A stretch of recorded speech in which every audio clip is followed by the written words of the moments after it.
I believe that everybody needs a passion, a goal, something to chase. It keeps us alive.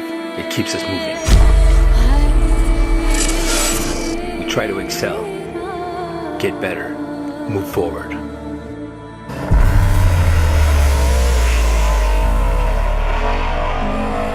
What you think about and what you believe in ultimately determines the journey ahead, the roads you'll take,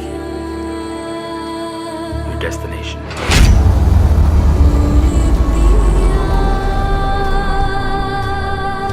I know what I want, but I have no idea how to get there. All I can do is take the first step, trust it, believe in it. What do you believe in?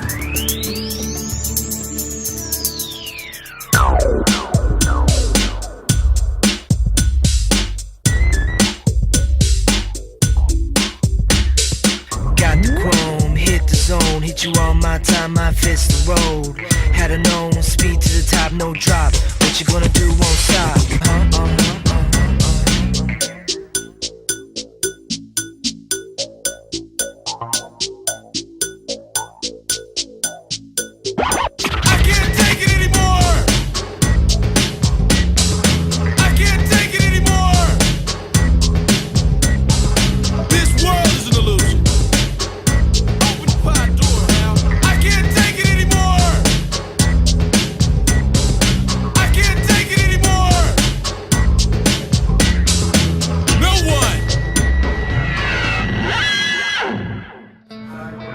Light. Now we're talking. Now we're 07? Yeah. It's getting there.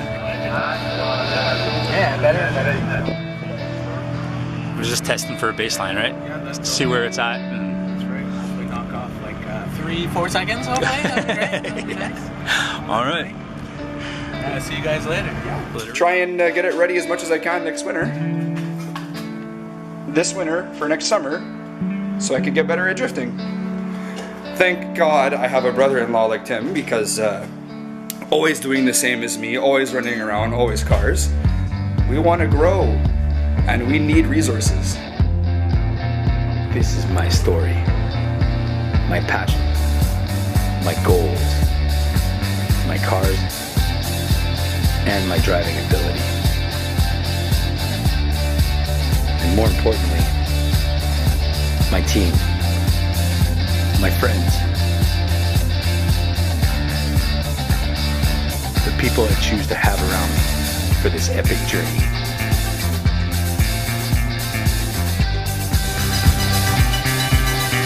This is Project 253.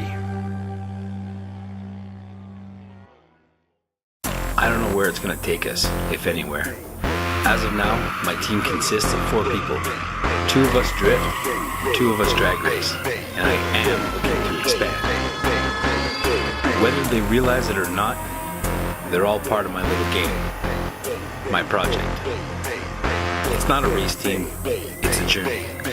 It's an answer to what calls to us.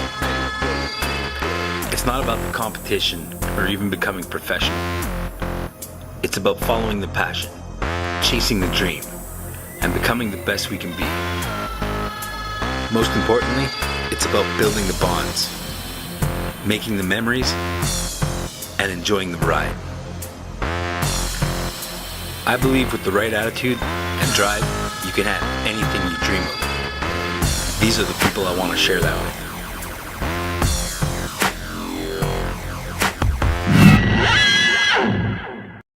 Me and this guy go way back. All the way back to partying in high school. It's been a long time since then. He's always been the most real and responsible one of the whole group. Perfect. He's the ones your parents trust when you go out to a party. But we all know what's really up. His specialty is sound and style. His car's on air ride and has a monster sound system in it. Recently, there's been a little change in pace. Time to add a little power. make this boombox a rocket ship. With a long list of mods coming in the very near future, this is going to be a project to watch out for.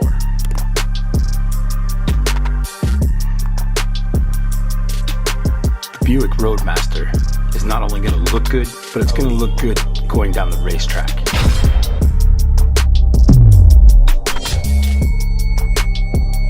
This year was the first time he put it out there to see what it can do. It's going to be a long-term project, but very soon you're going to see some amazing progression. Things are looking up. Things are good. And it's going to be one hell of a ride. The newest of the group, old enough to know better, but still too young to care. The perfect balance between responsibility and complete recklessness. He knows how to send it.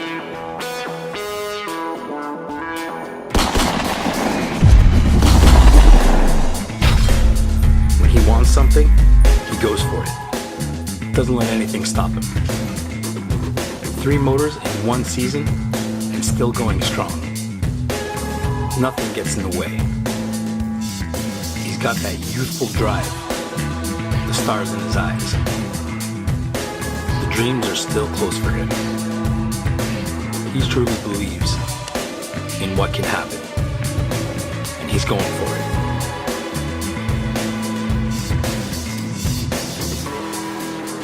Style and attitude. He's not afraid to get out there and send it. His newest venture is learning how to drift with his KA24 turbo swapped 240 SX S13 chassis.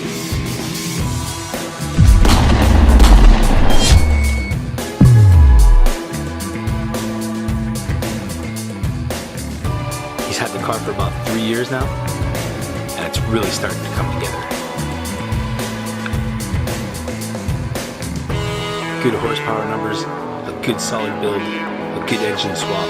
It's an all-around good car, and he's going to do very impressive things with this.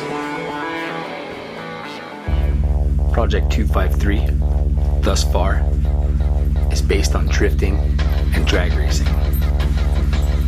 Leading the pack on the other side of the fence with the Chevy Malibu is our lead mechanic, our main technician, the guy that can figure anything out. He has drag racing in his blood, a lot of history with his family in the drag strip. That's why he's our go-fast guy. A passion for muscle cars and making a lot of noise.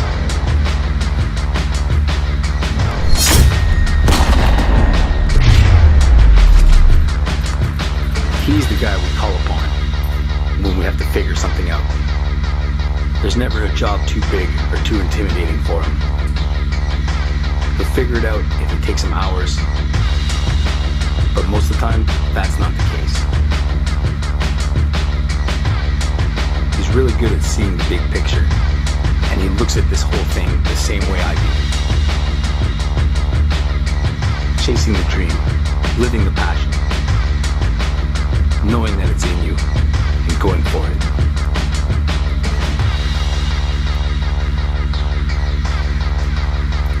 Every time in the shop or on the track, things get better.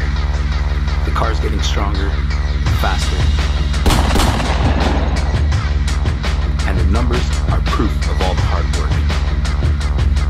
He stepped things up this season, and it's only going to get better from here.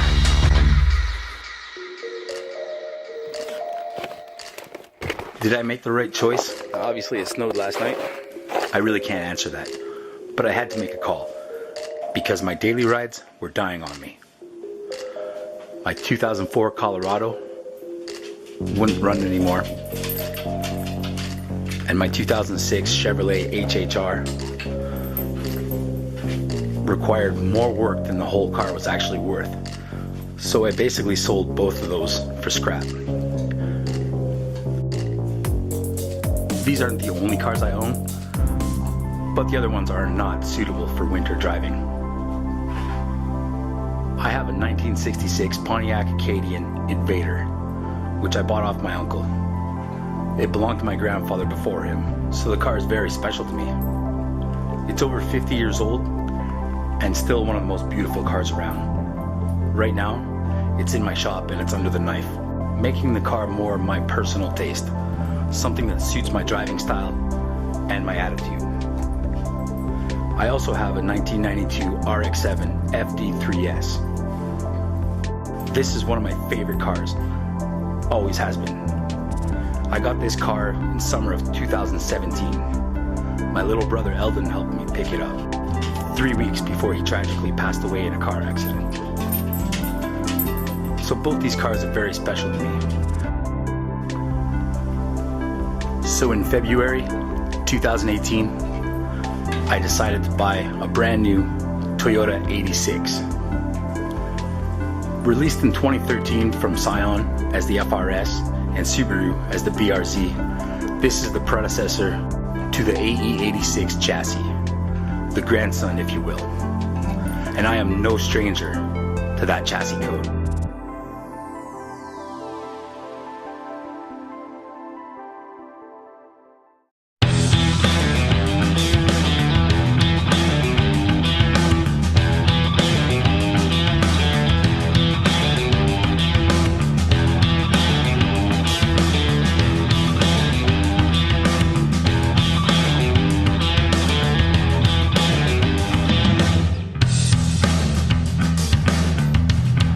I got my very first 86 in 2006 with big dreams, big goals,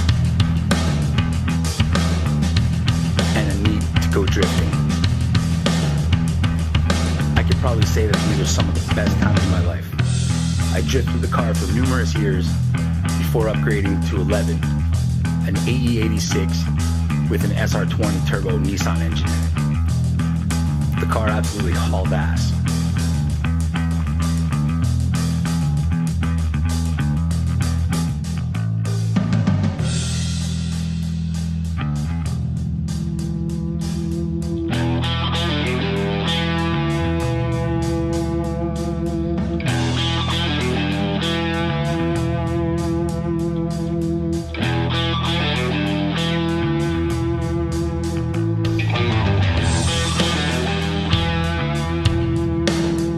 Then real life comes along and makes you grow up. I built a house and a garage and could no longer afford to drift or really do anything with these cars. So I ended up parting out both race cars. It was the only way to make a profit on it and regain some of the money that I desperately needed at the time. After a while, things started to normalize, get paid off. I was able to get back to driving. There's no regret in pulling the trigger on buying a brand new Toyota 86. The 86 is known for being an extremely well-balanced chassis, but with an underpowered drivetrain, which gives the driver the ability to learn how the car handles before throwing big power at it, which changes the car completely. You have to learn the balancing points, the braking points, and how your car reacts before you can start throwing big power at it. That's why I bought this car. As a trusty, reliable, everyday car that I can learn and practice my technique in. You spend most of your time driving in your daily car, every day, back and forth to work. So I figured I might as well get something that I truly enjoy. The 86 chassis is widely known as a car that trains the driver. All that's left is to put in the time and really get to learn it. Apart from the RX-7, which I only got a year ago and I barely drive it, this is the first manual transmission rear-wheel drive sports car I've had on the road in about 10 years. The other car being my first AE86. So this is kind of a cool experience. Sort of reliving the glory days. I use this car as a tool, not only to get me to work and to where I need to go, but also to practice my driving technique daily. The only downside to having this brand new car is that any sort of modification could possibly void the warranty. And I don't want to lose that. Having full coverage and not having to worry about a thing is definitely a blessing.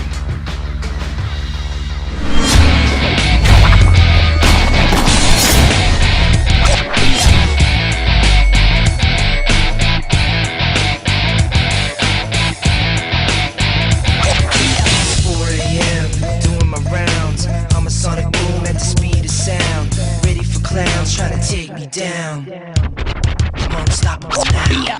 It's my morning jog, it's my turf. And when I swerve out them curves. Put your money in, we gonna empty your till. Got no chance, man, God's hands. The initial plan for my RX-7 was to just have a cool car to drive around. At the time, I wasn't really thinking about tracking it, racing it, drifting it. It was kind of just a nice car just to go out and have a good time with. But at the beginning of the summer, that changed really quick. Jesse and I took a trip to St. Eustache, the Autodrome, check out some drifting there, and see what's up for the summer. Stop walking down memory lane. He's a grown man now, he's put to shame. Used to be a champion, rocking the game. But now I got this bottle wound, self-inflicted. Quit on life so I ain't addicted. Still won't get down on my knees. I spent most of the early summer working on the Pontiac. I had some custom fab work to do on the front end, build up the chassis, make custom motor mounts, make sure the motor and trans fit properly. As soon as I went to that drift event,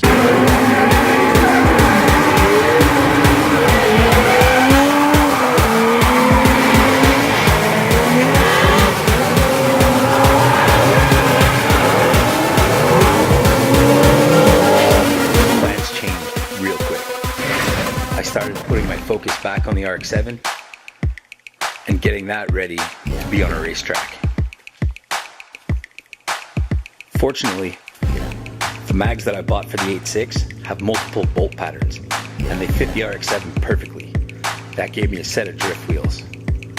The next thing I had to do was a little bit of testing, only to discover that it had an open diff. It was a Torsen style, so I was a little worried about what to do, and didn't have the money to buy an actual LSD for the car. So I pulled out the differential, cleaned it up, brought it to my good friend Dan, and he welded that thing solid.